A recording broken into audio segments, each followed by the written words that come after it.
Big up, guys. Big up, guys. Apologies, I'm eating a bit at the moment.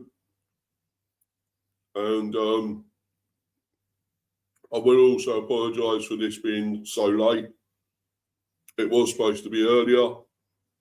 I ended up falling asleep, and I apologise. I was totally shattered. I've been out today at quite a long sort of appointment I had and whatever else. So I was out quite a while. Then I got back and started watching stuff like obviously cricket at some minutes or hours or whatever that I won't get back. Watching that useless England losing the cricket against West Indies, to be honest. So why I watched that, I don't know. But anyway, this is obviously the buzz, and it's debating about obviously poison chalices of clubs management, and we know that this guy lost his job today, Thomas Frank, which was no real shock, was it? At the end of the day, we all knew it was going to happen.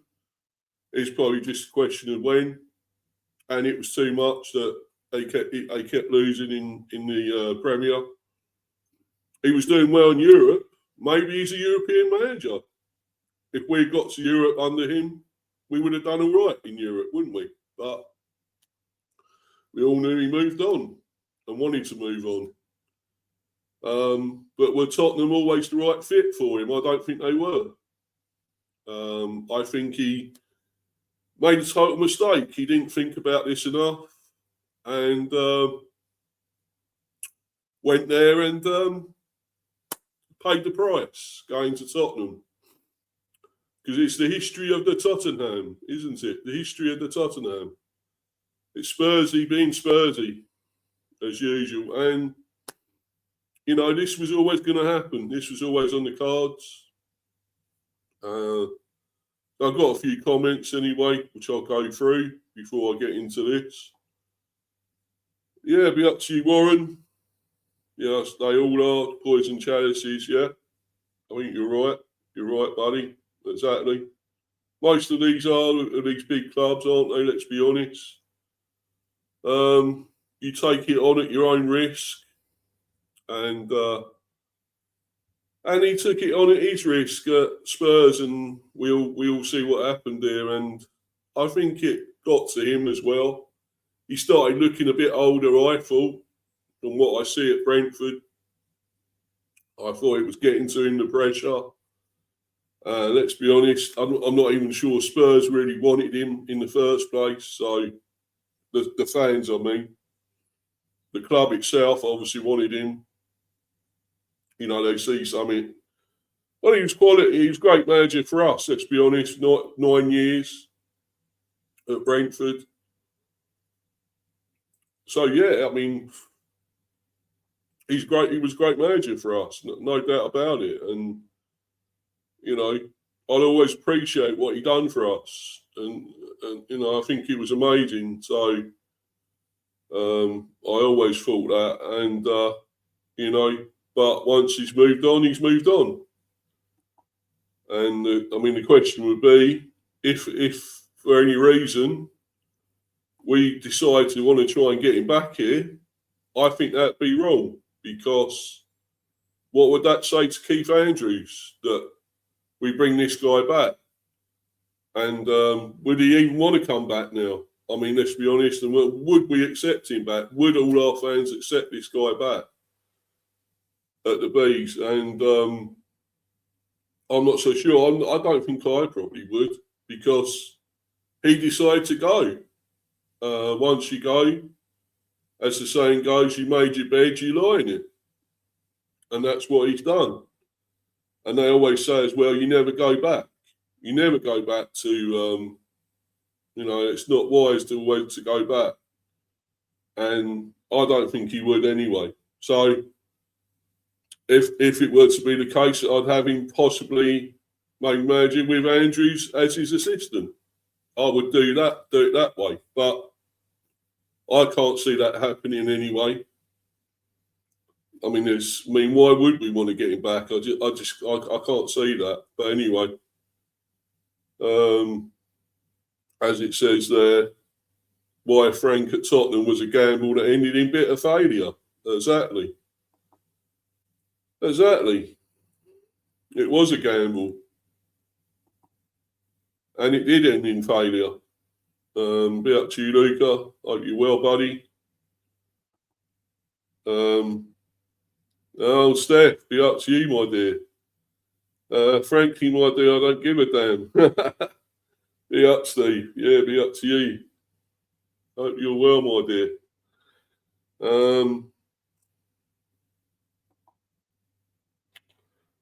England tucking Fossers. Yeah, I like that. Yeah. I would say it the other way around and differently, but yeah, it's what I was saying at the time, to be honest, watching them. But yeah, evening, Warren and Luca. Yeah. Hi, Steve. I'll be up to you, buddy. Hope you're well there, my friend. Spuds in the mud, literally. Exactly, Steph. Bigger ponds aren't always better, 100%. Exactly. Be up to you, Irish Pit Terrier. Be up to you, my friend. Hope you're well, buddy. Hope you're good. Yo, Danny B. So that's Danny B, is it? Irish Pit Terrier. Oh, right, yeah.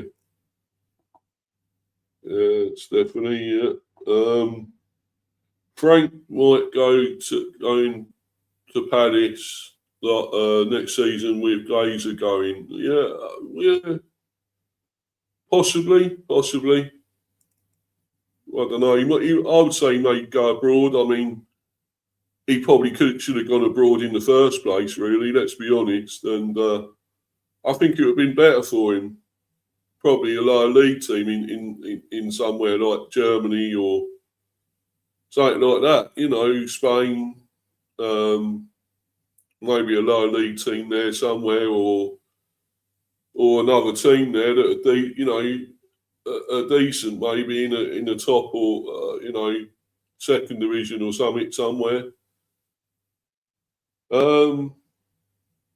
Yeah, but not real giants. You know, I think he should. I think he started, you know, in a challenge. It was always going to be a challenge, this one, that he was going to fail at. This was the massive challenge for him. Because that's what he wanted. He wanted a big challenge. He got it here. And it was something he was never going to win. Because if he started failing, if they were going to shit, the results and everything, we see what happened. The fans would turn on him at Spurs, and that's what's happened. And they kept on about it. They wanted him out for ages. I think they want Pochettino back, let's be honest. So, evening, Warren. Yeah, hi, Stephanie. England job. Well, Tommy Tickle, I don't think he'll win us the World Cup. So, I think he'll go. And I think I wouldn't mind Eddie Howe there, to be honest, mate. I wouldn't mind Eddie Howe as the England manager, to be honest. I think he'd be great for that. You know, I really do, Eddie Howe. Especially if Newcastle get rid of him.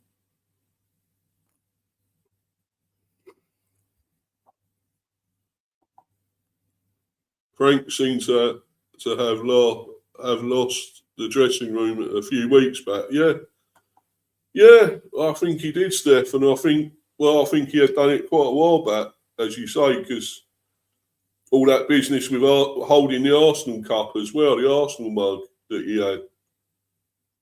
He felt like a mug holding the Arsenal mug. To be honest, why he done that? When you're manager of Tottenham, you don't have your bitter rivals, North London rivals and neighbours on a mug, do you? At the end of the day, that's so stupid. And He didn't really win over the dressing room. Many people there, most of them didn't like him. That refused to shake hands with him after one or two of the games. If you remember, Van der Ven refused to shake his hand. So we see all that business with Romero, but then again, he's a ticking time bomb anyway. Romero, he's an idiot, absolute Dumbo.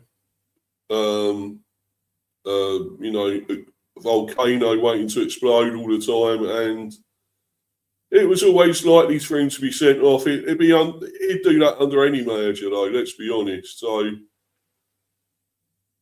that's no surprise to me, and I think they should get rid of him. I really do. He's had too long there. I mean, the thing is, he can be a good player, Romero. We know that, but he's Argentinian, he's South American, and we know what they're like. We know they got a short fuse. So, yeah, that mug thing was naive, 100%. It certainly was, yeah. It sure was. And I'm going to get on and read this. I might put the link in a little while. If anyone does want to hop on, I might put it on in a little while in here. Frank wanted to take Bramo with him, I think. I'm glad he didn't. Well, I don't think Bramo didn't want to go there anyway. Didn't want to go to Spurs. He always liked Man United. He liked them as a boy. He was a boyhood fan of Man United. So, he was never going to go to Spurs, let's be honest. So that's something you had in your favour, that he still liked United. He loved them. So that's no real surprise he didn't go to Tottenham, because he didn't want to. And he dodged the bullet, to be honest. Let's be honest. What would you have done if you'd seen him walking around with a QPR full of mug? Well, yeah, exactly. But, yeah.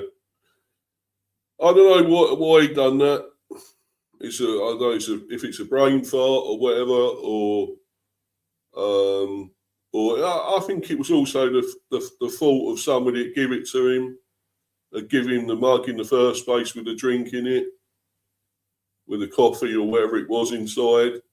I think it was their fault as well.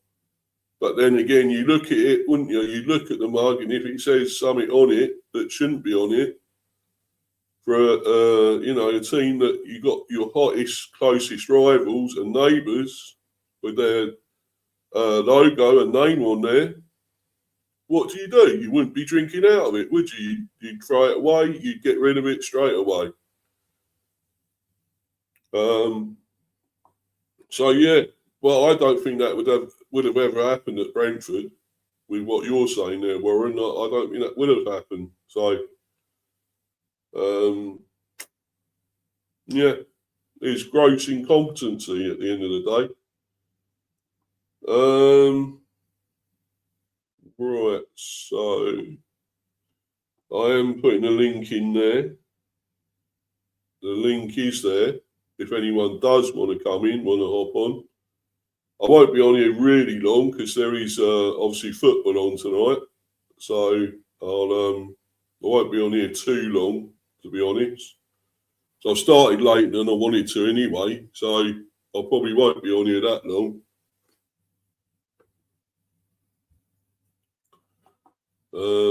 So anyway, I'm going to get into this, talk about this now.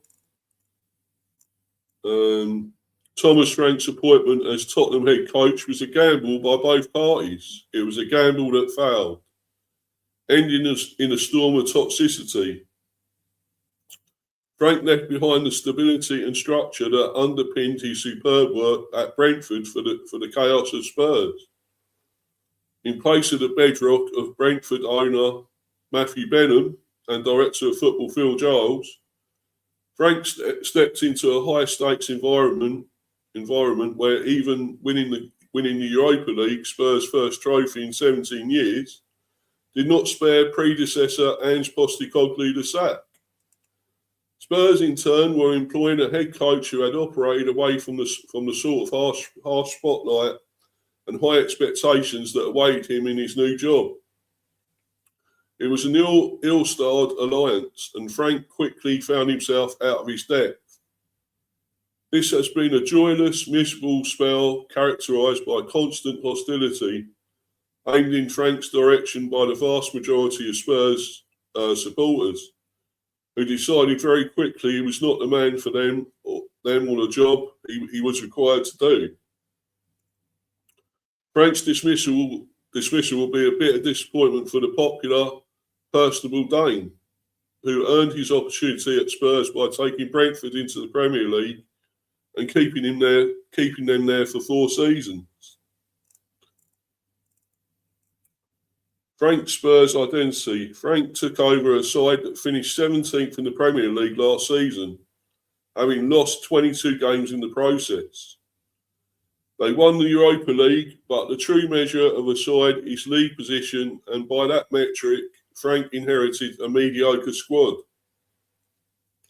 The notion this could be fully corrected or even significantly transformed in a matter of months is from the realms of fantasy. Spurs not only needed a change in team, but a change in culture. This must be factored into Frank's downfall. The club has struggled to find anyone to match the popularity of Mauricio Pochettino, who was sacked 6 months after Spurs' defeat by Liverpool in the 2019 Champions League final. Frank's dismissal means he joins a list that includes proven winners Jose Mourinho and Antonio Conte, along with Nuno Espirito Santo and Postecoglou, who brought back long-awaited silverware last season. The Dane ultimately could not get to grips with the most testing of tasks. It consumed him, ending with him looking a broken, beleaguered figure. Frank failed to produce a side with any sort of clear identity, dragged down by muddled thinking, and when it mattered, a safety-first approach.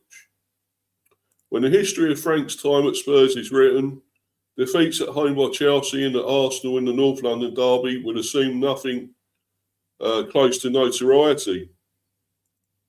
In statistical terms, they were two of the most important attacking displays by any Premier League team this season. Spurs generated 0.1 XG at home in their 1-0 loss to Chelsea. We go with the stats, XG again, all that bollocks, let's be honest. It's all bollocks. Then just 0.07 XG in the 4-1 reverse at Arsenal. It was Frank's timid approach, almost as much as the loss, that drew such fierce criticism. After the game at Arsenal, a 5-man defence effectively a damage limitation exercise that allowed the Gunners to win with ease. The fact Iberici Eze, a player Spurs wanted but allowed Arsenal to steal in to beat them to a £60 million deal, scored a magnificent hat-trick only added to the pain and embarrassment. While the defeat at Arsenal would have hurt Spurs fans more, it was the loss to Chelsea that was arguably more worrying, especially as it was at home. Only a combination of wastefulness from the visitors and the heroics of goalkeeper Guglielmo Vicario prevented it from being a hammering. It was the beginning of a painful journey to the end. When Frank was at Brentford, he had the reputation for clarity of thought, strategy and communication, a personality who could detect problems and solve them. Those qualities were lost as Spurs hit the buffers after winning his first 2 Premier League games in charge. Either Frank was not clear enough or the Spurs players did not buy into his approach. If regular observers were asked to identify any obvious style or strategy, they would struggle to answer. This was a mishmash of ideas with no clear identification mark. Frank started with 2 wins at home against Burnley, then at Manchester City, but as with Postecoglou, a bright start soon subsided. At Brentford, Frank's plan was to play long, play quick, and pressurise opponents in open play and set pieces.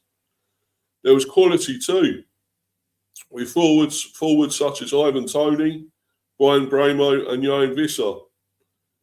Frank never established any obvious identity at Spurs, with fans quickly turning against what they saw as at best a pragmatic approach, and at worst a negative one.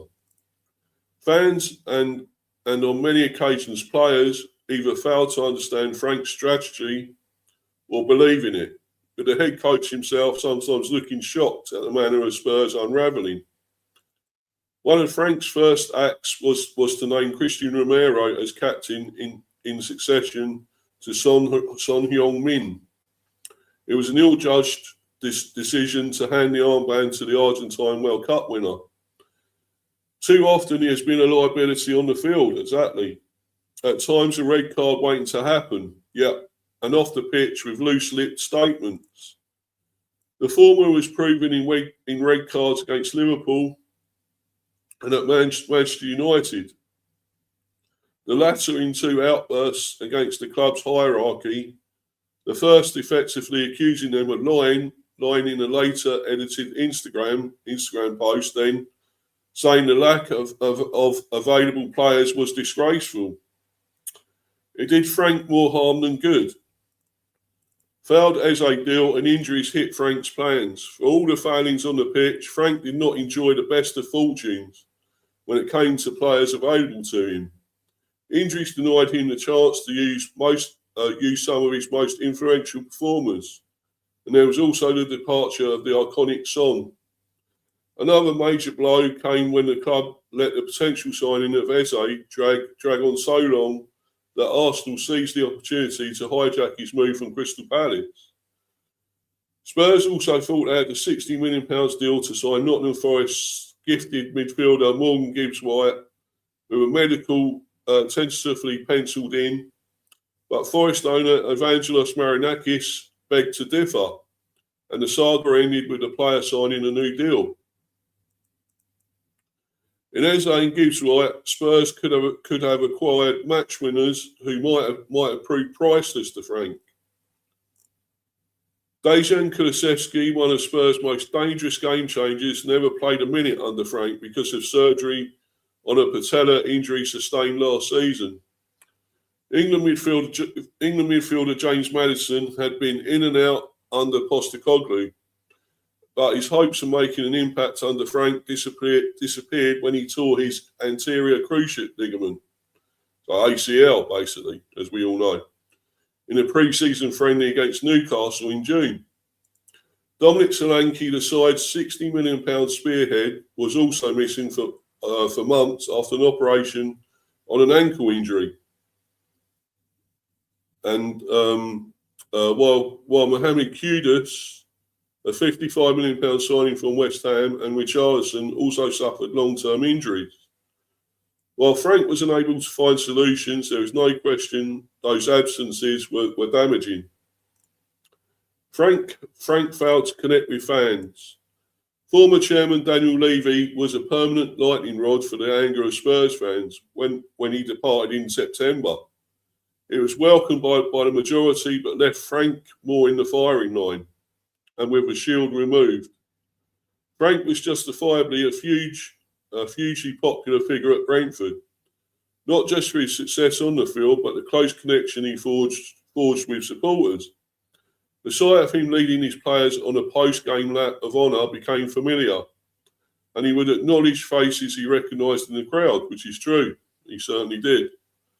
It was ironic then that one of the most toxic moments of Frank's brief reign came at the GTET on New Year's Day, when he was greeted with loud jeers from visiting Spurs fans at the end of a mind-numbing goalless draw.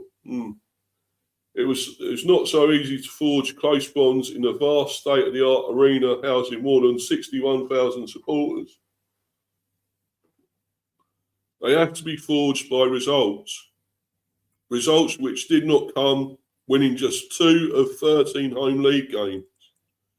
Frank's post-match lap of honour became a point of contention and controversy when defenders Jed Spence and Mickey van der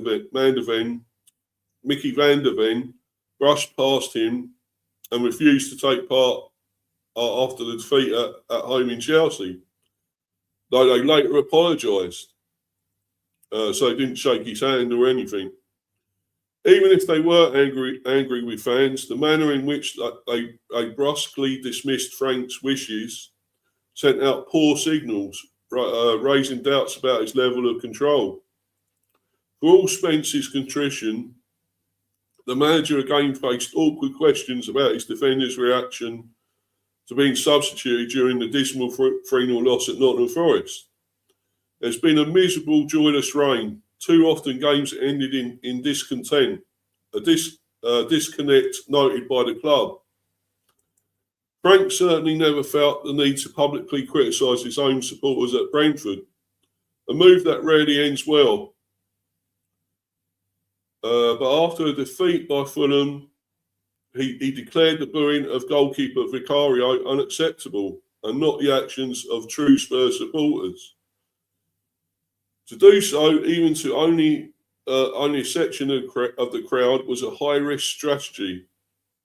He never got the wins to heat that fracture.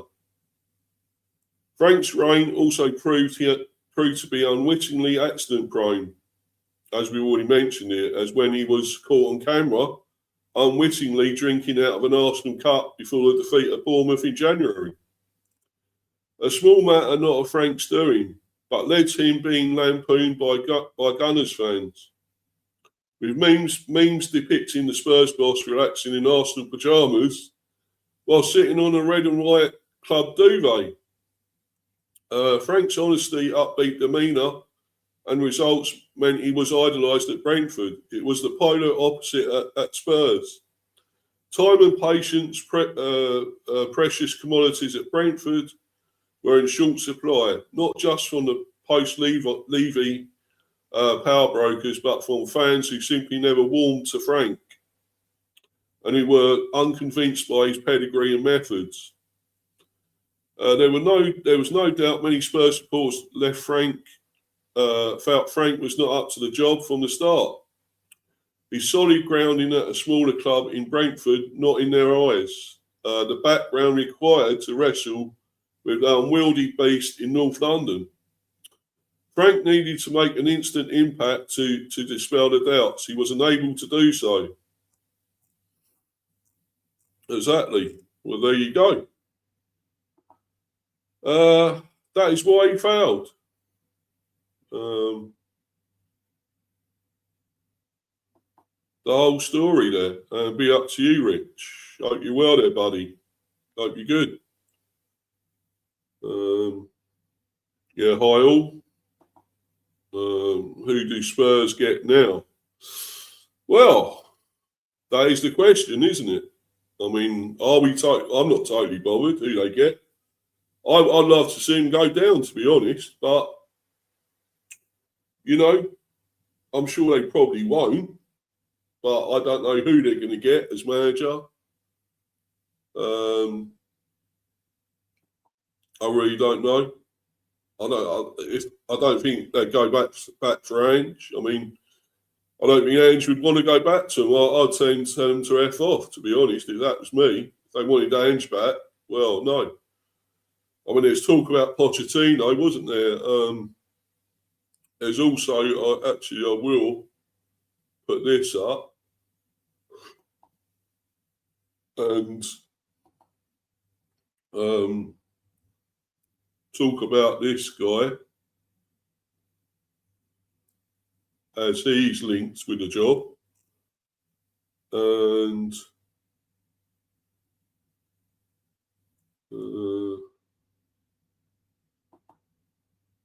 well, there's all, yeah.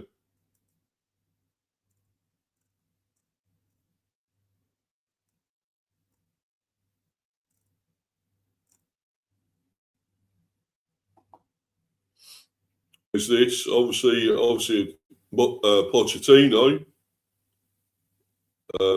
is linked again, but Roberto De Zerbi is another one. The early favourites ahead of Xavi, of course, he's not long been sacked. De Zerbi from Marseille, and is in the frame now. Robbie Keane and Ruben Amorim also among names linked with Spurs job. after Thomas Frank sacked? And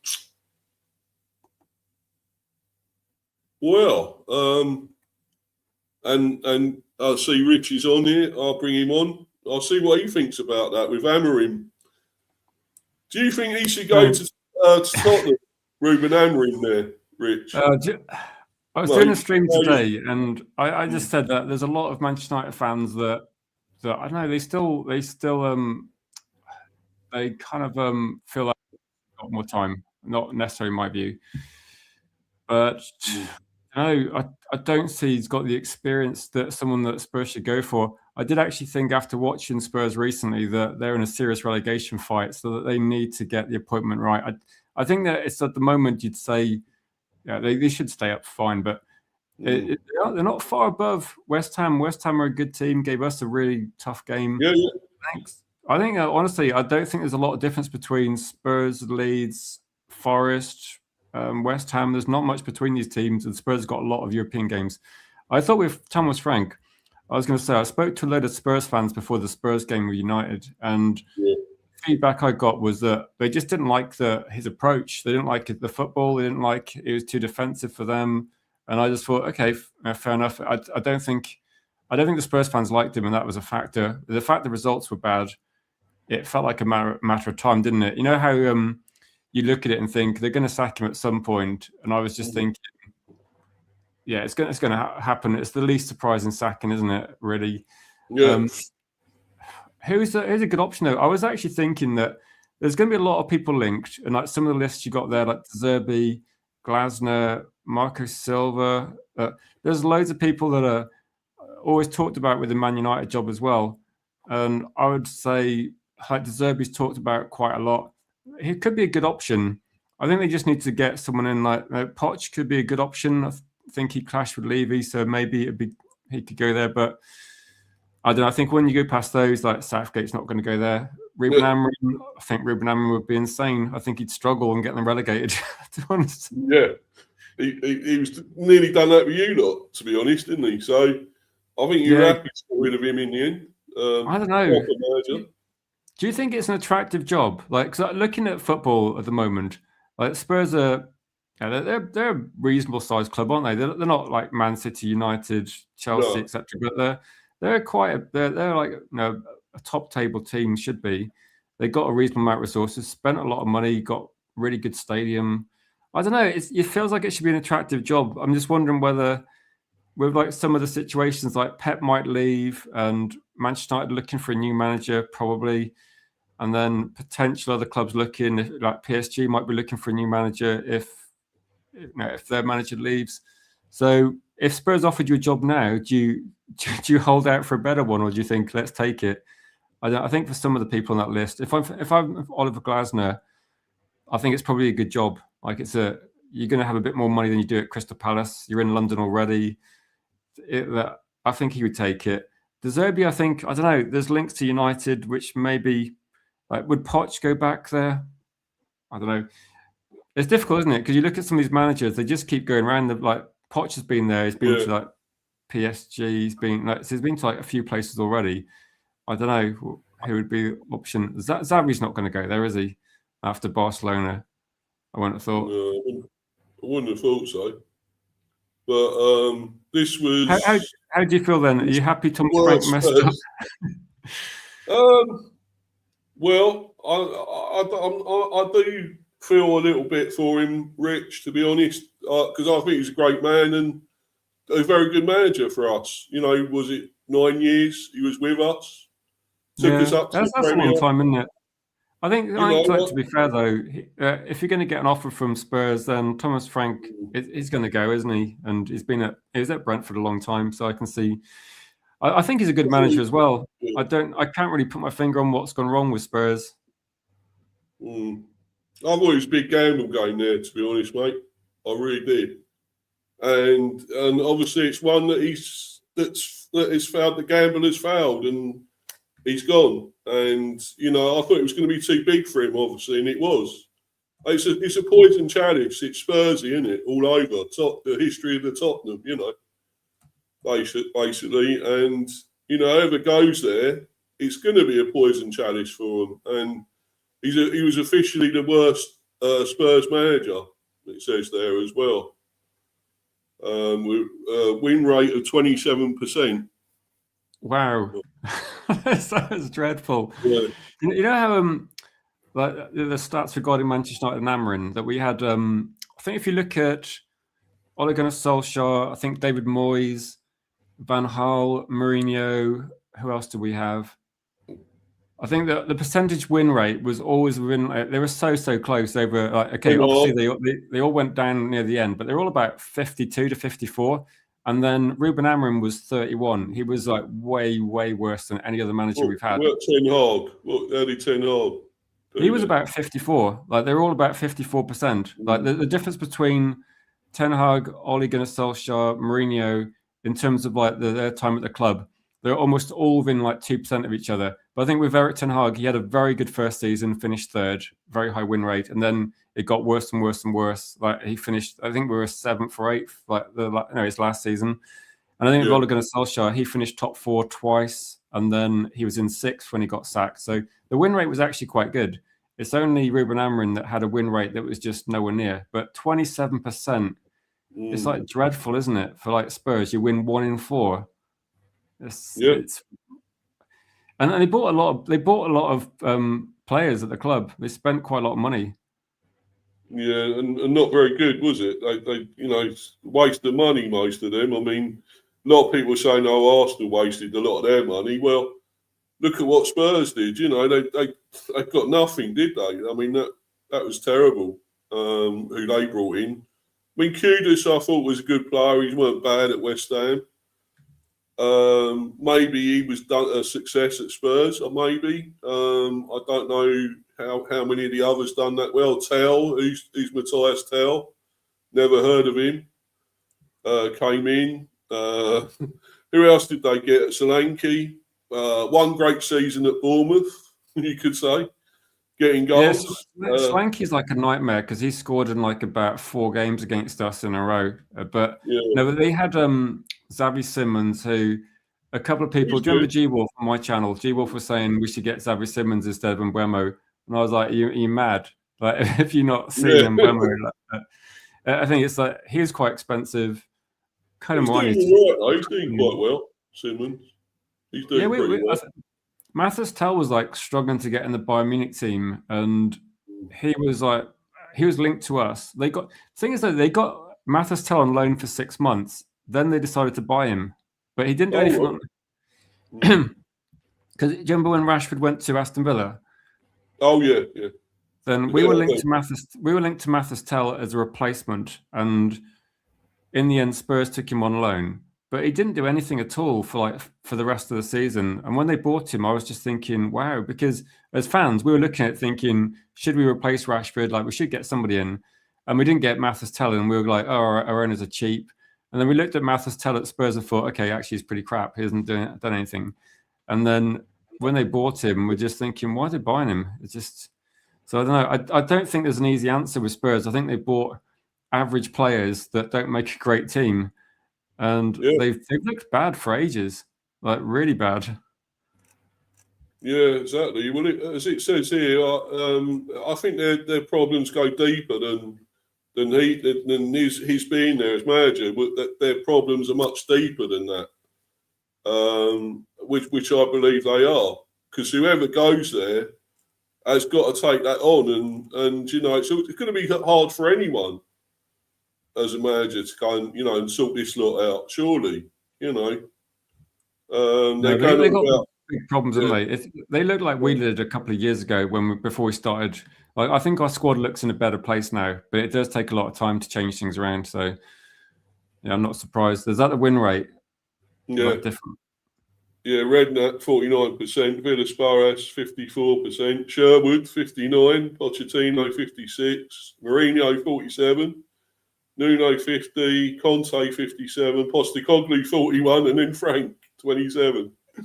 Yeah, that Poch and like Conte, that's really good win rates for like that. They're comparable with like Manchester United managers. So that's basically getting top 4, I think, regularly. That's like decent. But yeah, Frank's like Amorim, isn't he? He's just come in, done a crap job, and then eventually he's got sacked. Yeah, it is a shame. I do feel sorry for him. I can't help but feel sorry for him. But what he done for us. But there you go. He made his bed, as I said, and he's been laying in it. And it's unfortunate that he's out of He'll it. bounce back. I think Thomas Frank will get another job because people look at it and go, "Yeah, it's Spurs." So I don't think people are going to look at it like I'm a neutral in this, and I look at it and think I don't think it was necessarily Frank. I think it's like the club doesn't really look like it's got a balanced squad. Like with Ange in charge, they were dreadful anyway. They were probably just as bad. And they beat you in that final, Rich. But there you go. Yeah, exactly. But we had Amron, didn't we? So it was like two bad managers. And don't forget, we had Onana in goal. Like the goal that went in. If we had Lamens in goal, we'd have won that final. I think we wouldn't have conceded that goal. About time you got a decent one, wasn't it? And Lamens is a good keeper, isn't he? Yeah, he's good and not very expensive. So yeah, decent. I think it's a bit underrated. I think goalkeeper position. Everybody looks at the exciting attacking players, but Lamens has been like a key player. Made some good saves last night as well. So we could have lost. I think a lot of Man United fans are quite negative about tonight, but I'm kind of relaxed because you're not going to win every game. And Michael Carrick's been in charge for 5 games. We've got 4 wins and a draw. We're doing way better than we thought we were. I mean, you're still unbeaten under him anyway, aren't you? So, yeah, we are. Who have you got next? Who have you got next now, Rich? We got Everton. Everton. Well, away or home? I think we got Everton away. So we'll have to. Yeah, I don't know. Everton lost recently as well, didn't they? They lost last night. Yeah. So maybe they're going to be. Not a bad team, though. Not a bad team. No, they're decent, aren't they? And Moyes will have them set up well. So I'm expecting a toughish game, but I'm interested to see how we approach it. So I don't know if you watched anything last night, but Yora came off the bench and was really good. I think. I watched that game. I was watching a lot of your game there, and as a lot of the others, there was like, was it 5 or 6 games or something? I don't know, something like that last night, and switching between them all basically. But I did watch a lot of your game because it was on later. It was about 8:15 or something. I think it started. Yeah, I think Sesko as well. Since we got rid of Amarin, Sesko's got. Oh, what a goal that was, by the way. I think he's got 5 goals. He's got like 5 goals in 6 games, and it hasn't even been starting. So Benjamin Sesko's actually got probably 90% of his goals in the last 5 games. But no, that was a hell of a finish, wasn't it? I was watching it just thinking, damn. Like, you watch it loads and loads of times and think, how? Yeah, it shows what you spent your money on, doesn't it? And all that money. So he could be a bit of quality. Yeah. So I'm looking at Gyökeres and thinking, I think we made a good decision, to be honest. I think most of the players. Yeah. So say for an example, like the last transfer window, we got Cunha, and Cunha was like a release clause. Then we went for Mbeumo, didn't get Xavi Simons. We went for Lamens, didn't go for Emi Martinez. And we went for Sesko, didn't get Gyökeres. I think we could, if we'd have had Gyökeres, Emi Martinez, Xavi Simons, I think we'd be looking at it thinking it was a bit of a crap transfer window. But I think what we've done is we've chosen the best options of each one of those. And maybe it's a bit luck, or maybe we finally got some better judgment, but it looks like we actually got some good players in our team. Well, yeah, you definitely have. But the question is, can you still finish up there in the top 5? You're not a great run, but could you still? I keep thinking you may just finish 6th in the end. Yeah. Semenyu's just scored for Man City. That could be a difference. Semenyu's a good player. He's a banging form. I think he's going to be. I think, honestly, at the moment, I still think Arsenal will get over the line, but I think it's going to be. I think City are going to be putting some pressure on, and still a long way to go. I think City are top 4. I think it's just a case of whether Man United can keep going, and Chelsea and Liverpool. I think there's basically 3 teams there. 2 are going to get Champions League football. So for us, as long as we start winning again, like 1 draw is not a problem, but we just need to get the next win. I think at least I got a bit more confidence.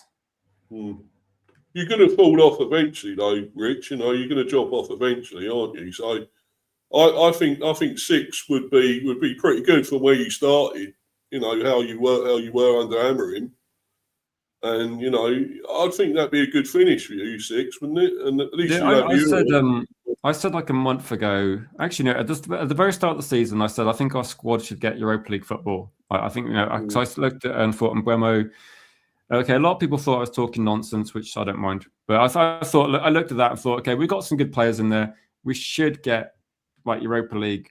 And then recently under Ruben Amorim, we seem to be like really close because we saw Man City having a bad run, we see Liverpool having a bad run, Chelsea, and every kind of like week we're like one win away from like top four, and then finally we get a few wins, and it's actually looking good. I mean, hopefully Sunderland can stop Liverpool because at the moment, looking at the league table, we've got a little bit of a gap on Liverpool at the moment. So at the moment, Liverpool are 6 points behind. So even if Liverpool win tonight, we're still 3 points above them. And that's actually pretty good considering where we were. 12 games to go in top four position. Yeah, I mean, we do play all the teams around us. So we will play Aston Villa, we will play Chelsea and Liverpool. So, and we're quite good in those sort of like high profile games. So a question for you, actually, Brentford, 20 how many games gone? 25 games gone. You guys are 7th in the table, which is pretty remarkable considering the summer. You're above Everton, level on points with Liverpool at the moment, playing Arsenal. Like, can you get Europa League? Like, do you think you can do that? Because at the moment, the competition below you, you've got Everton, Bournemouth, Newcastle. Like Newcastle are a big team, but they're not far behind you. Yeah. What do you reckon? I'm hoping so, Rich. I'd love it. I'd love that. But we need a bigger squad if we do get Europe anyway. We'd have to get more players in. And, we've got to cope with the Premier and the other cup competitions and Europe. So how would we do that? We're still a small club at the end of the day. And we haven't got a massive squad like you lot or City or any of the other bigger teams, Chelsea or anything like that. So we would need to get big other players in, but maybe we can attract players if we get Europe. We can attract the bigger players, maybe.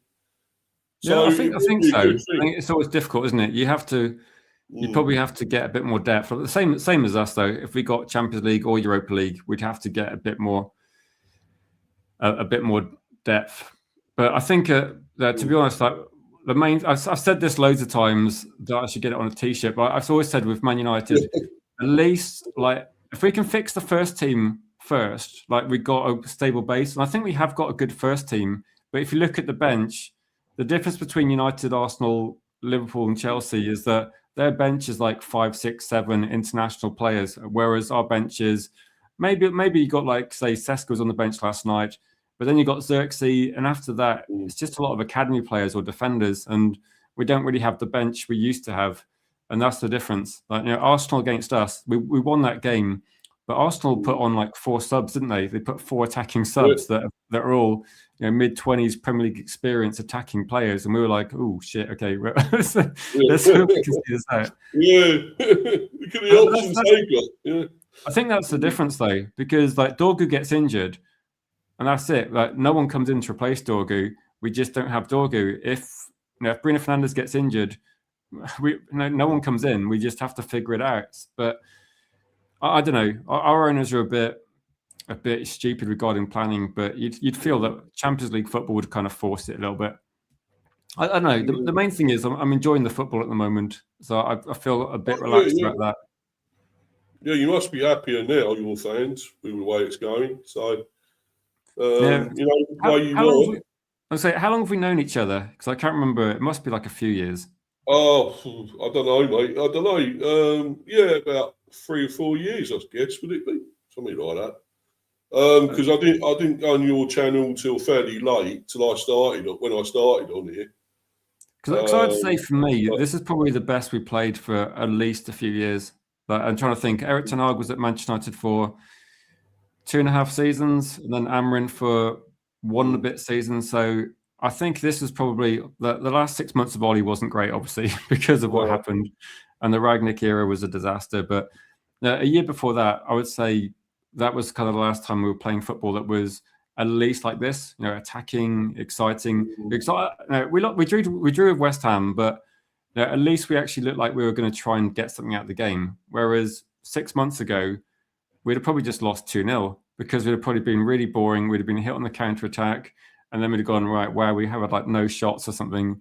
At least we do score goals, even if it's a draw. Oh yeah, yeah. I mean, it's going pretty well for you lads now, and I hope it keeps up for you. You know, because you got Bramo there. What a player! You know, I wish we still had him, mate. You know, I wish he was still here, but he's like I think he's one of these players that I know he's left your club, but you can't really dislike him, can you? Because he's just like a nice guy. It's like you can dislike Isak. You know how some ex-Manchester United players sometimes when they play against us, like, and if they play well, we have nothing negative to say against them. Like say Cristiano Ronaldo, that when he played against us, we're like, fair play. He's an excellent player. And I think when Beckham played against us for Milan, we won the game, but we still give Beckham like clap and things like that. And I think if you have players that just like move on for different reasons, you kind of respect them, don't you? Whereas if you see Isak or like Wissa, where they go and strike. Don't worry about that, Rich. Yeah. What has he done like since he left? Not a lot. And he didn't do a lot against us for Newcastle, so I was very happy about that, to be honest. So, but yeah, just the way he handled that situation was not great. You should have looked at Brian. The way he handled it was amazing. But Johan was disrespectful, and he don't deserve anything as far as I'm concerned. I'll never welcome him back here. I never will. It's terrible. He's left a massive scar with us at our club, doing what he did. And there's ways you handle things, and there's ways you don't. There's ways you don't, and he handled it the way you shouldn't. And I hate him for that.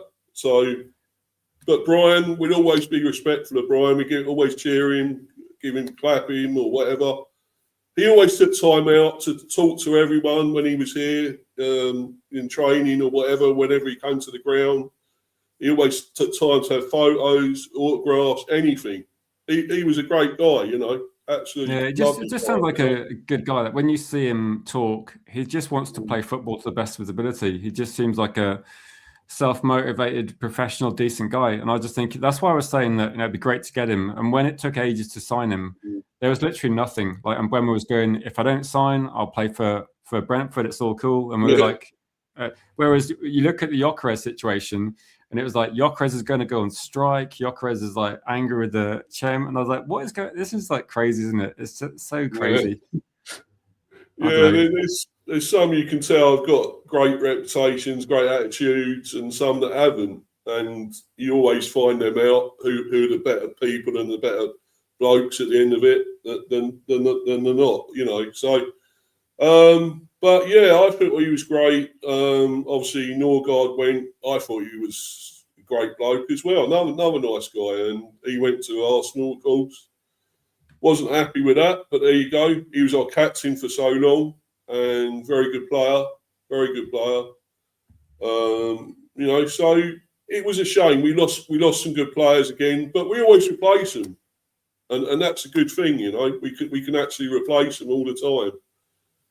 With gems, Thiago, what he's done. He's been like brilliant, hasn't he? Like really good. Yeah. He was in my fantasy football team for quite a bit.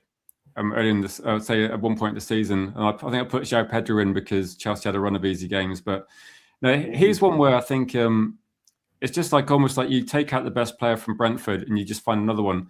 The only thing I would say is, I remember when I was talking to Chris, Leicester Tie Die, about. Oh yeah, I know him.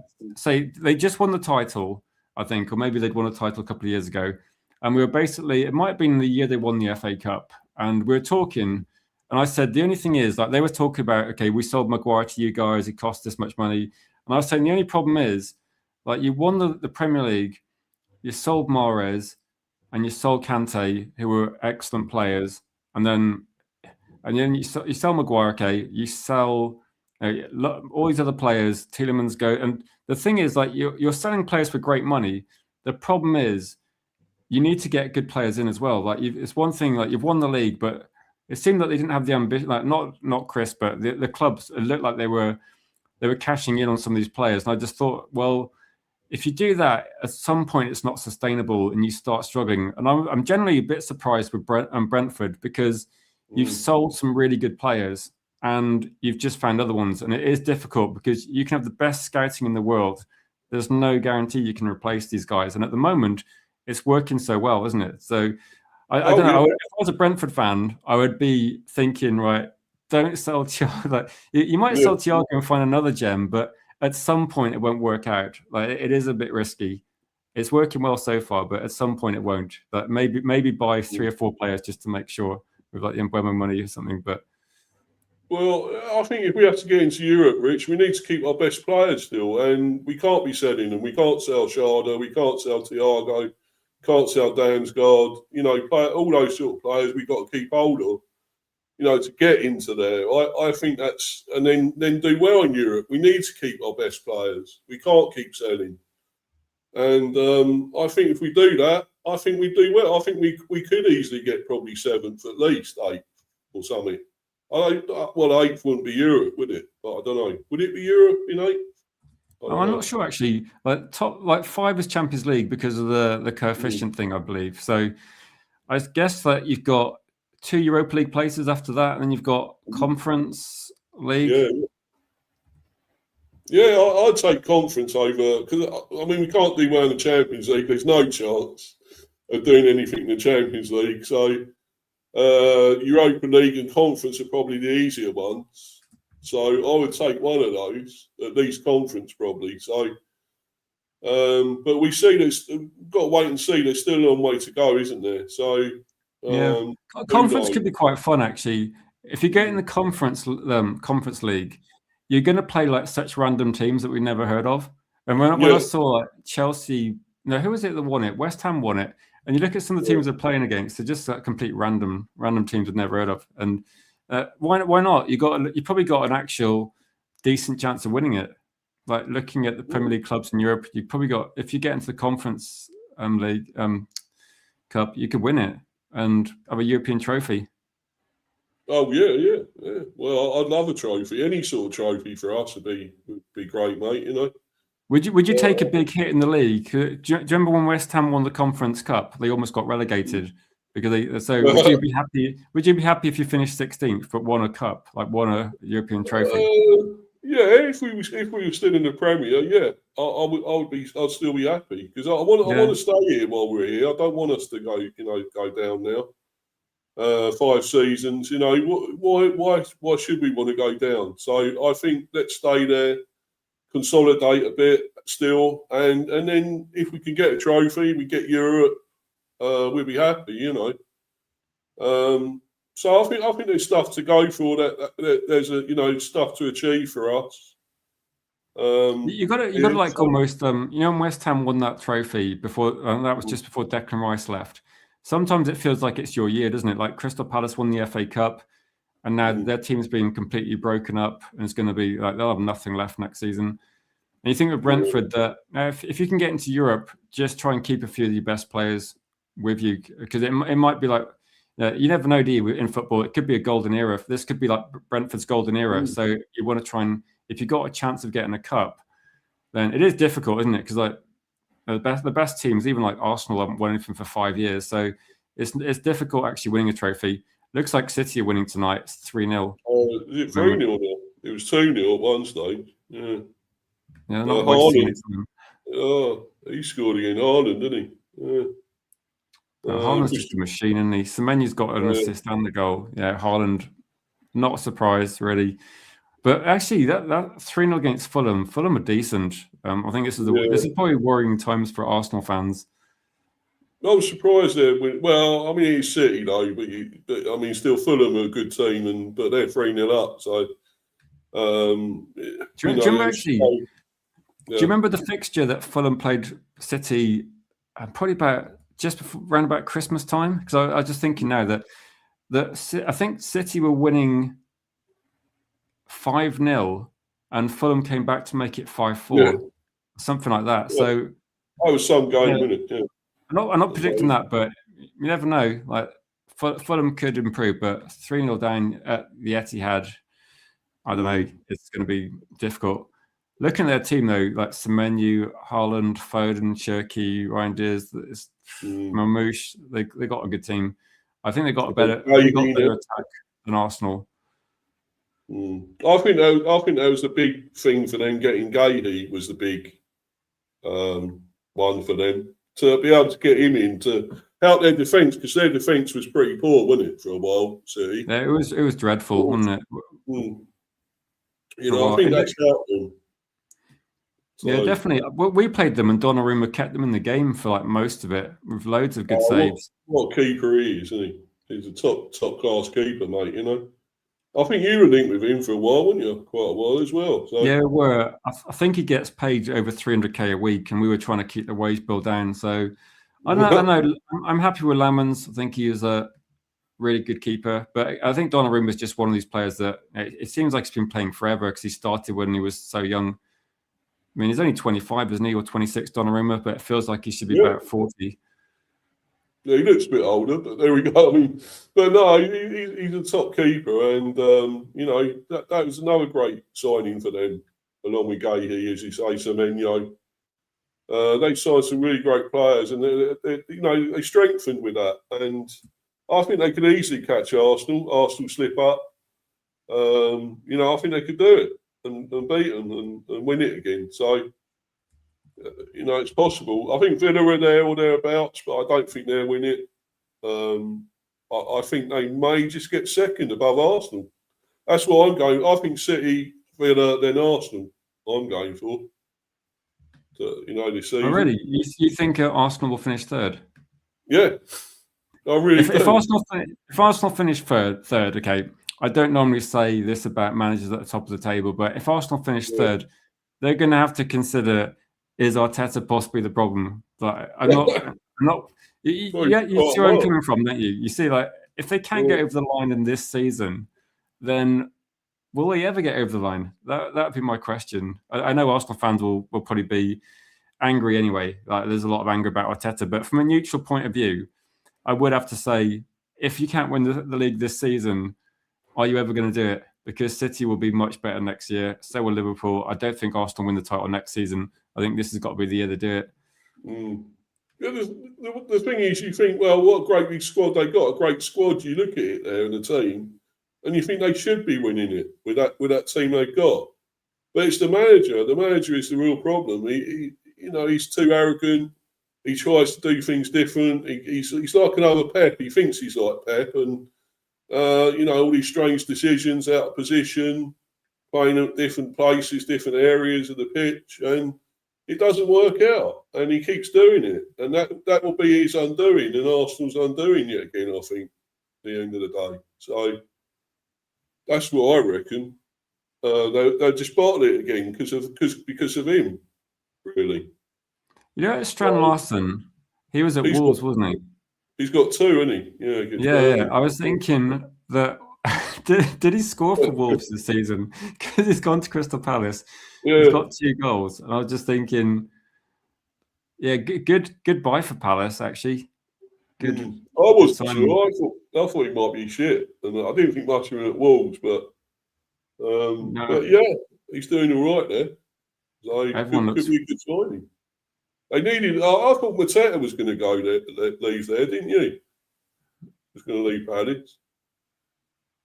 Mateta, he was going to go. Yeah, I think he's going to be gone quite soon.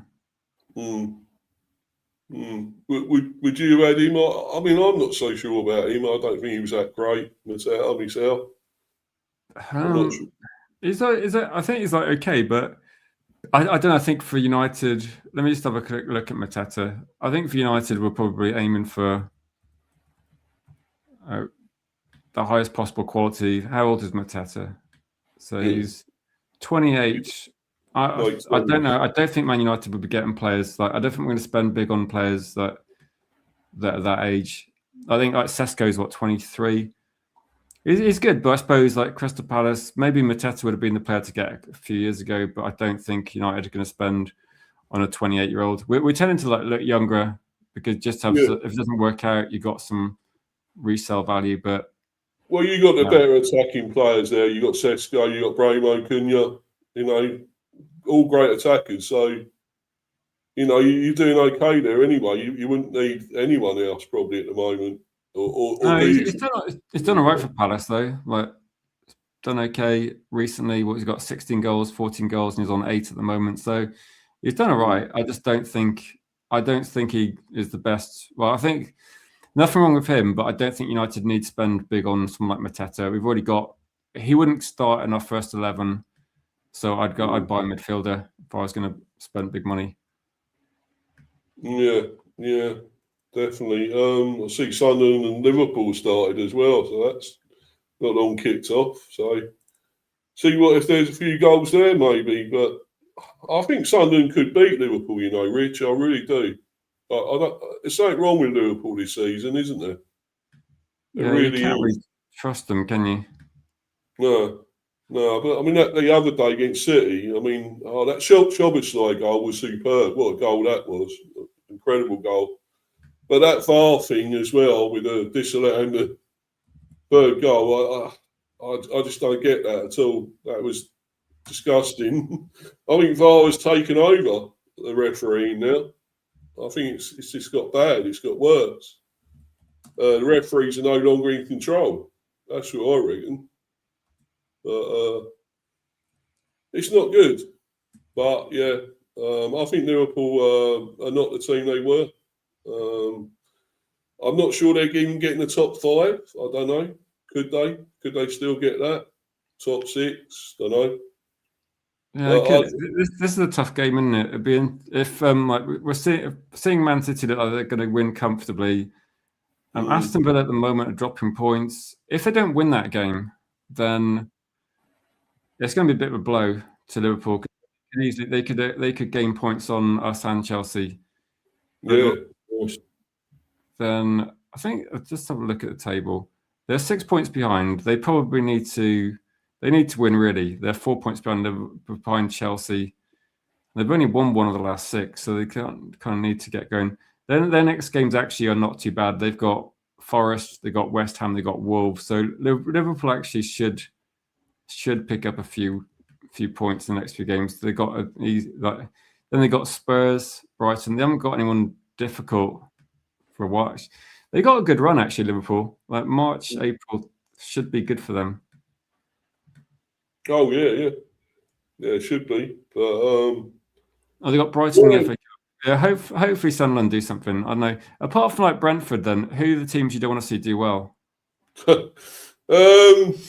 Well, I don't really like Bournemouth, but that's because something they said about us. So obviously saying we're going to go down, basically. We're relegation favourites. They kept saying that, and we're actually above them. So you're wrong again there, Bournemouth, and we keep beating them as well. We always keep beating them. We're their bogey team. So I'd love to see them be down there, but I don't think they will be. I think they've got a great manager as well, Iriola. His quality, so I can't see him being down there.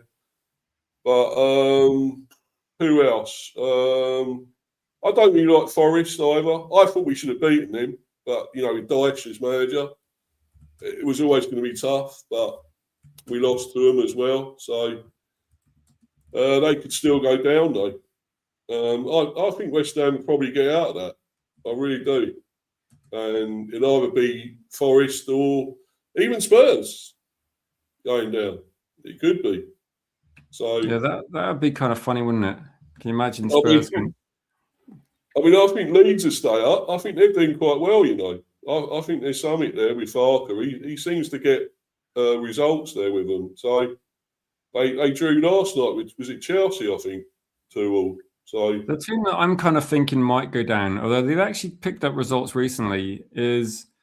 I thought Forest, that they don't score loads of goals. If you're looking at the league table, interesting. Like recently, on recent form, like last 6 games, Spurs are dropping like a stone. I can see why they sacked Thomas Frank, because they only picked up 2 points in the last 6 games, and West Ham and Forest both picked up 10. And if West Ham had held on last night, they'd have then gone on to 26 points. So they've only been 3 behind Spurs. Who have Spurs got next? Actually, Spurs have got Arsenal next, haven't they? Yeah, the North London derby, yeah.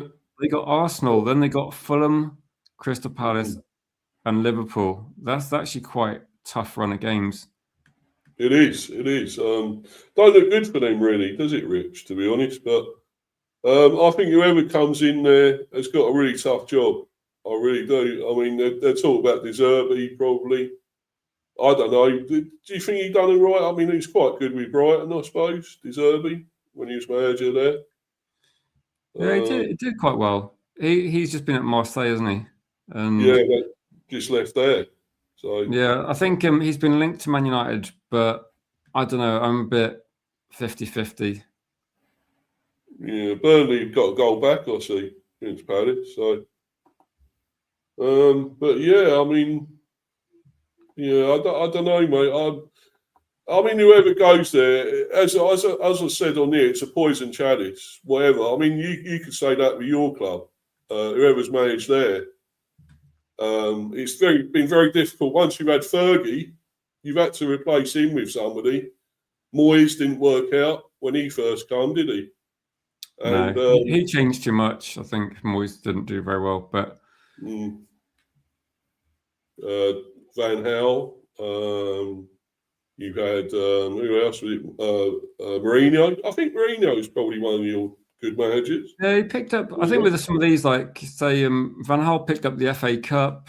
You got Mourinho won the cup and won Europa League, and Amorim won a League Cup and an FA Cup. So managers picking up trophies is just for fans. We're not really competitive in we're not we're not in the competition to win the Premier League. We're kind of like a level below. But I'd say this is why I said Arteta. They might have to consider him if he doesn't win the league. Like they're in a really good position, but you've got to start winning trophies. Like not winning a cup for 5 years when you've been this good is a bit surprising for Arsenal. Like you've been second in the Premier League for 4 years in a row, and I don't think he's got to a final, has he? Like FA Cup final or League Cup final. Like, why are you not winning any trophy? It seems a bit strange.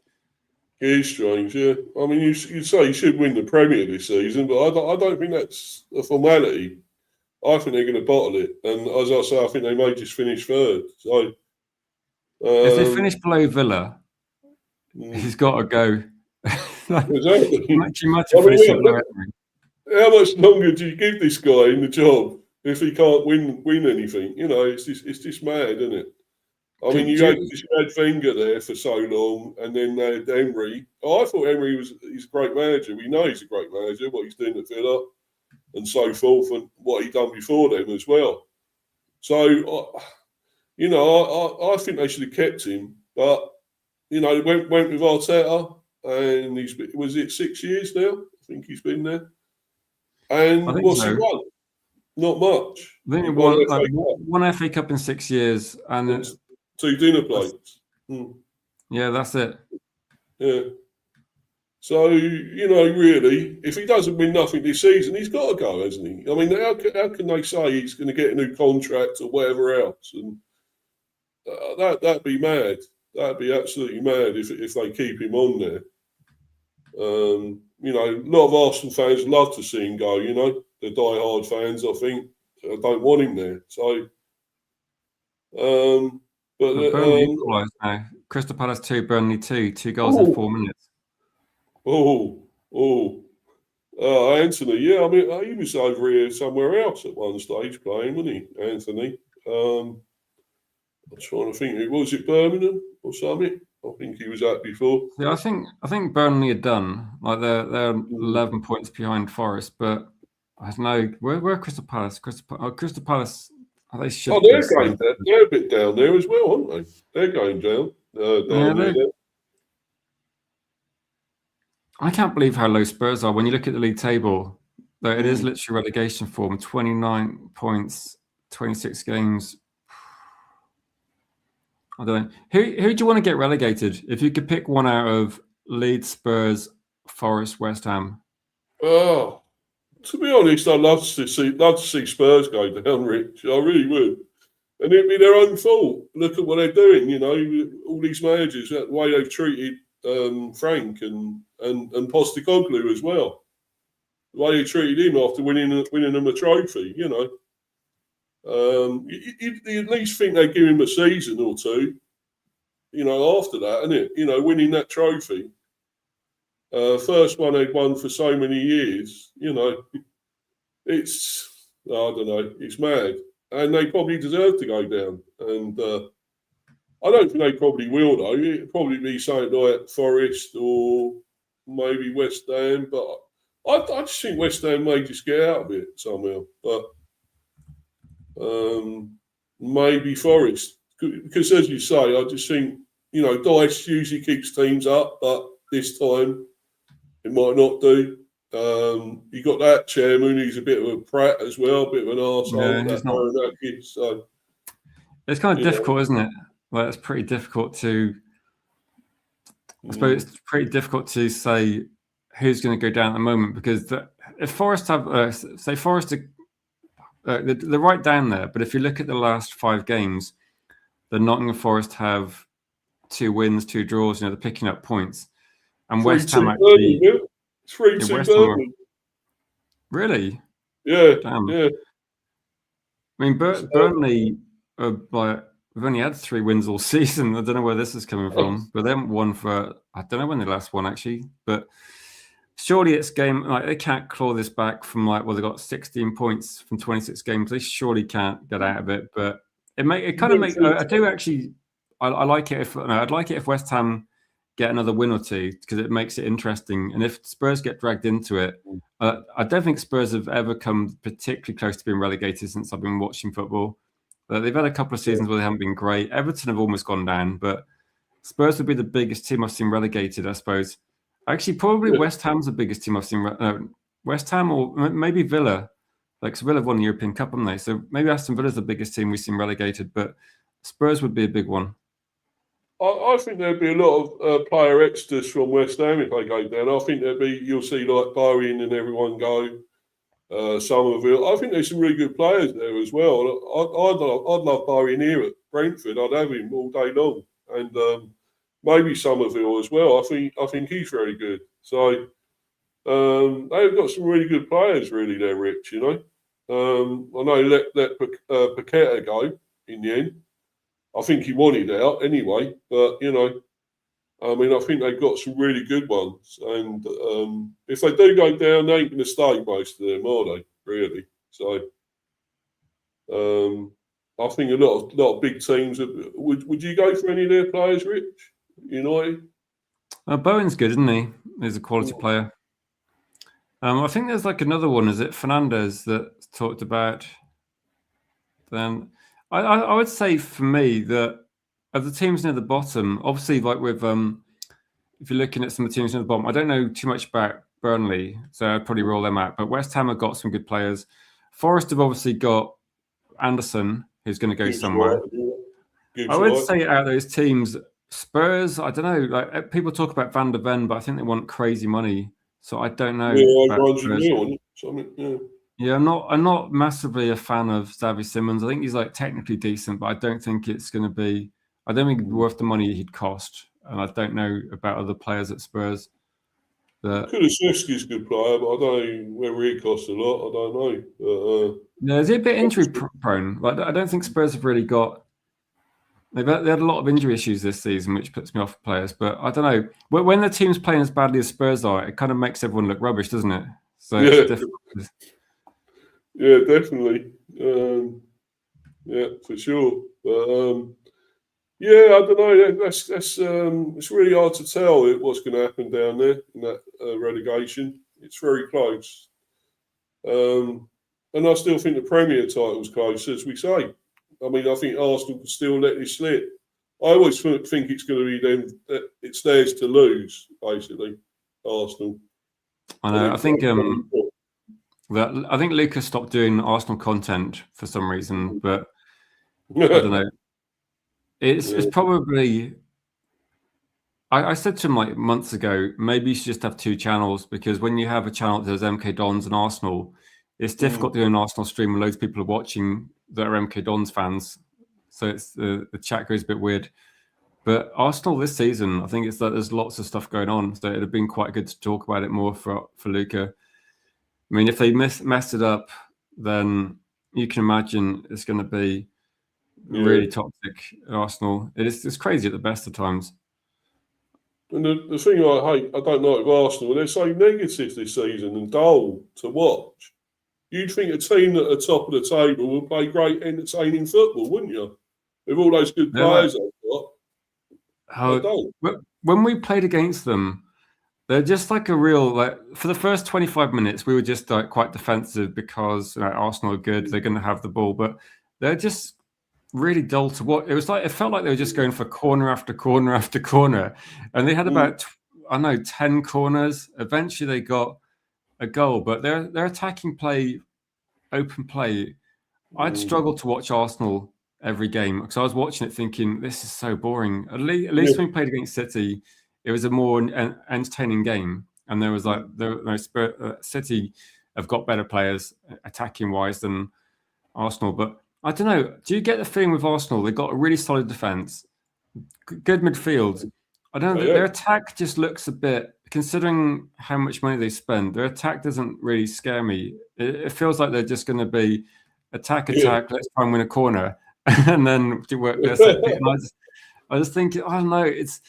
I don't think it's being. No, I think that's genuinely what happened as well. They had corner after corner, and in open play, they didn't look dangerous at all. It was just when they can have set pieces, and even then, I think one of the goals was like the scrappiest goal I've ever seen. And I was just thinking, okay, that's just a rubbish goal. And the goals we scored were just enjoyable to watch. I think our attack was just more fun to watch. So I don't know. That Cunha goal was brilliant, wasn't it? That he scored a long way out, and he deserves. You feel like with Dorgu's shot was great. I think with Arsenal, the fans will probably accept it, but it's got to win a league title. If you don't win a league title playing this really boring football, you've got to try and do something different next season because you can't watch that week in, week out. It's dreadful. Right. And teams are working out what to do as well now. Like teams are working out how to defend it, and it won't be as effective. Well, we got them tomorrow, and I'm hoping, obviously at GTEC, I'm going to be there. I'm going to that game, so I'm hoping to see us winning. You should do like a few clips like Luca does sometimes and have like, because that might be, if you guys win, wow, that'll be great. It'd be great to see some like footage or something, or some like a vlog from like the ground or something.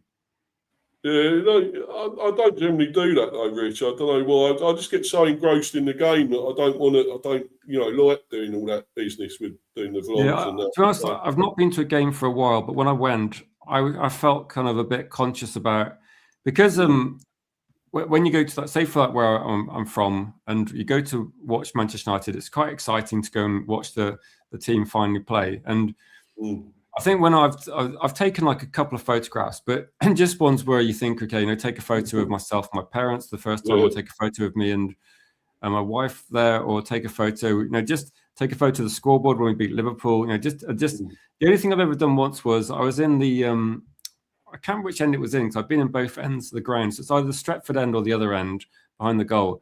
And I took a video of, I can't remember who it was now. It was either Cristiano Ronaldo or Wayne Rooney taking a penalty.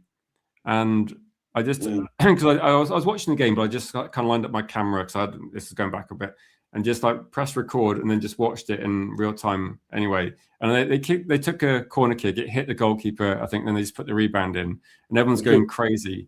But the only things I've done really is like record people singing, because you have like United have got a lot of songs around Christmas time, like Eric Cantona, 12 Days of Christmas song, and I think it's quite cool to see. But I think when I've been to games, I didn't really take photos during the game. Well, I took photos of the players warming up, just because you're just waiting for the game to start, and then took a photo of like the ground when it was empty.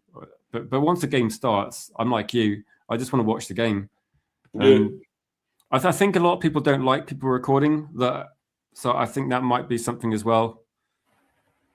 Yeah, I can't do it. I mean, if we do win it, I probably will do something with it at the end. I might just do that. You could always like do something like when the game's over, like you could do something from the ground at the end, because then you could do something in 5 minutes. But it'd just be. I was just thinking from a fan perspective. I've never been in like GTEC. It'd just be quite cool to see what it looks like inside, just like on a match day, rather than like a photograph. So I think that would be cool, even if it's just like a a 2-minute clip of like fans or something. It's up to you, but I think it would be quite cool for people to see. It's actually quite an impressive stadium, Rich. It's very, very good. I mean, obviously, I always loved Griffin Park. I always will.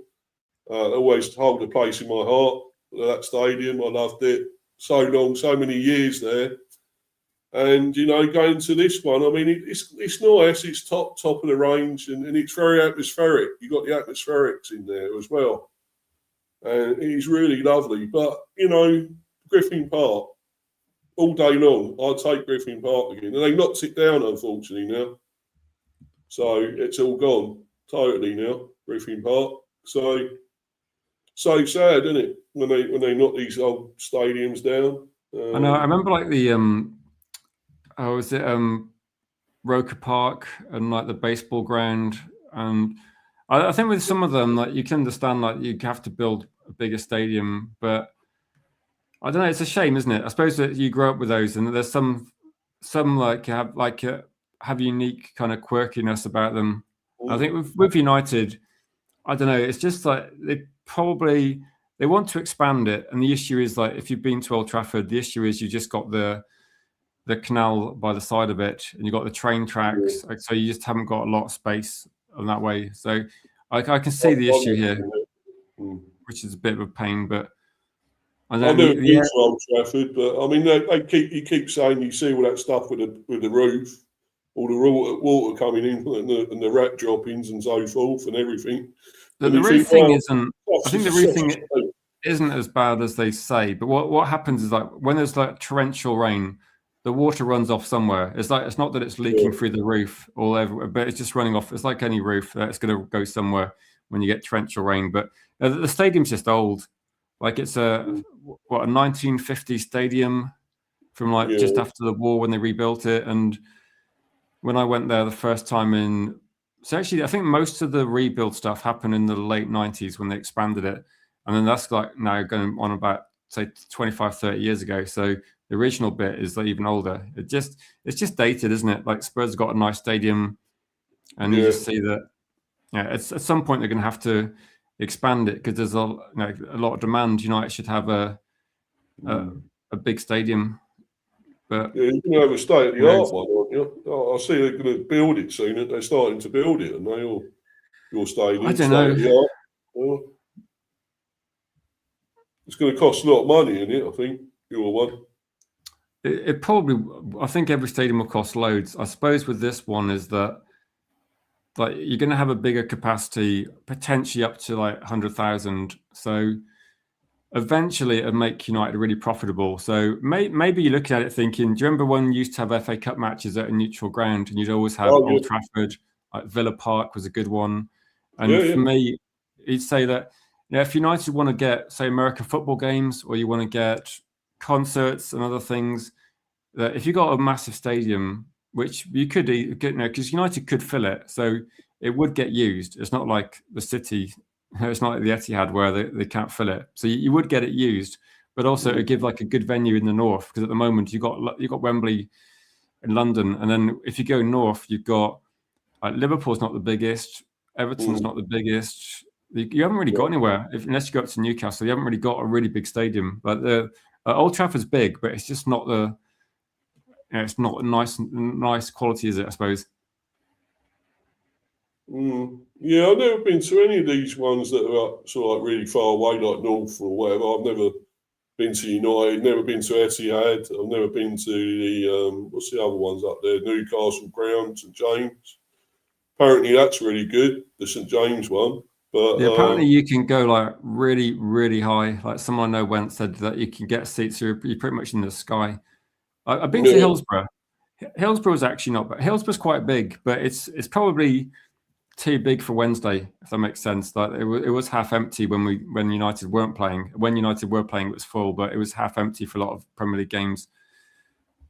It's a shame what's happened to them, isn't it, Sheffield Wednesday, really? But in real trouble, man. Screwed by bad owners, haven't they?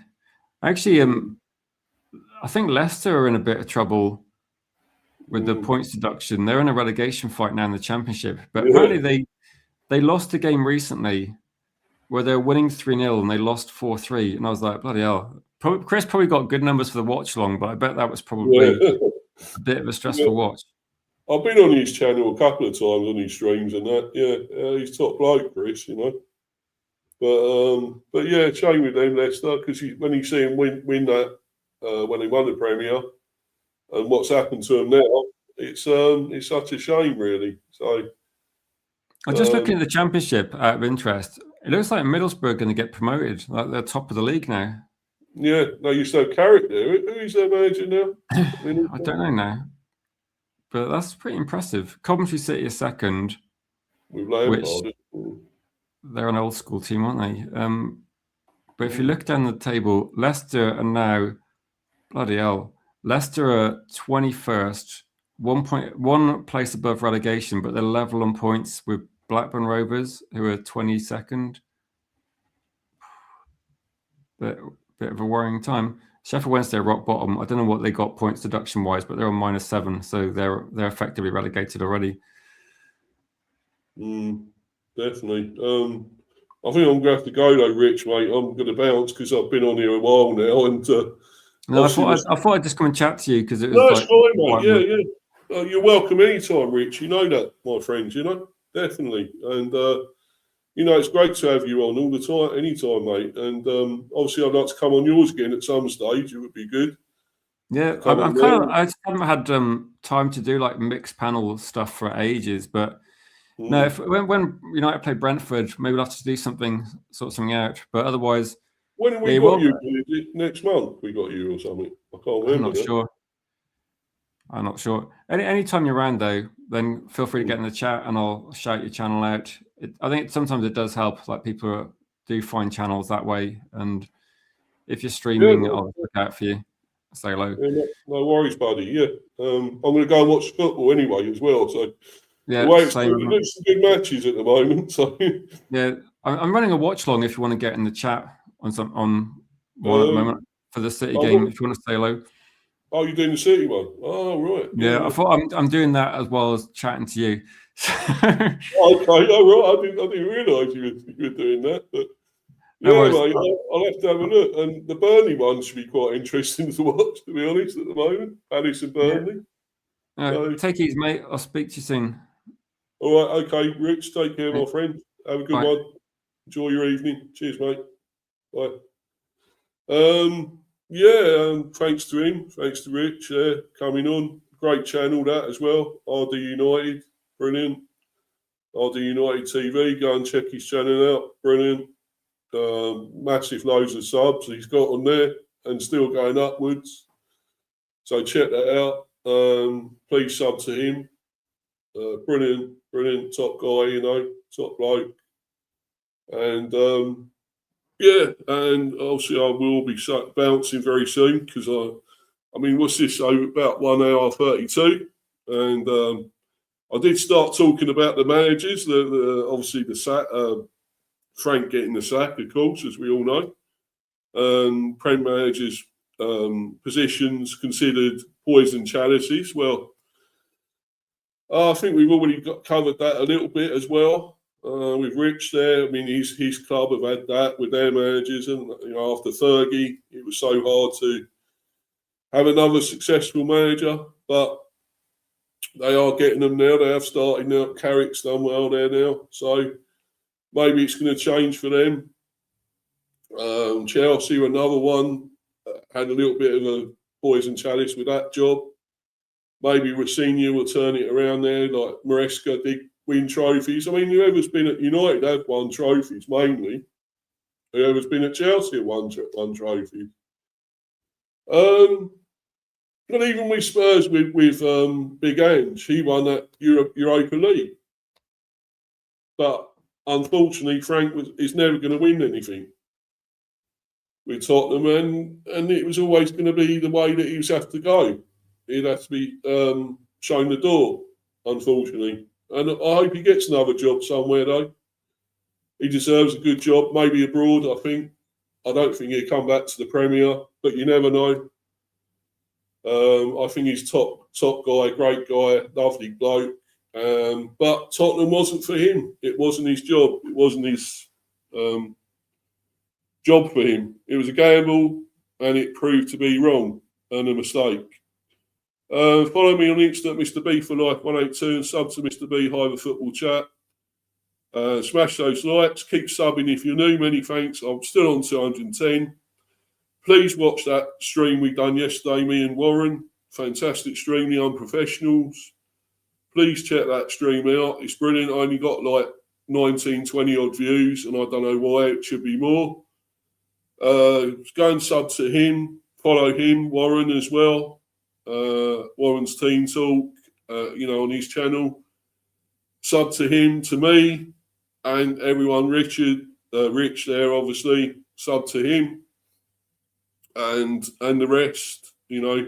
Follow these guys in here. Some of them haven't got channels, but please keep watching out for them. Stephanie, of course, Steph, Luca, still got his channel, and Warren, of course, and Rich. So.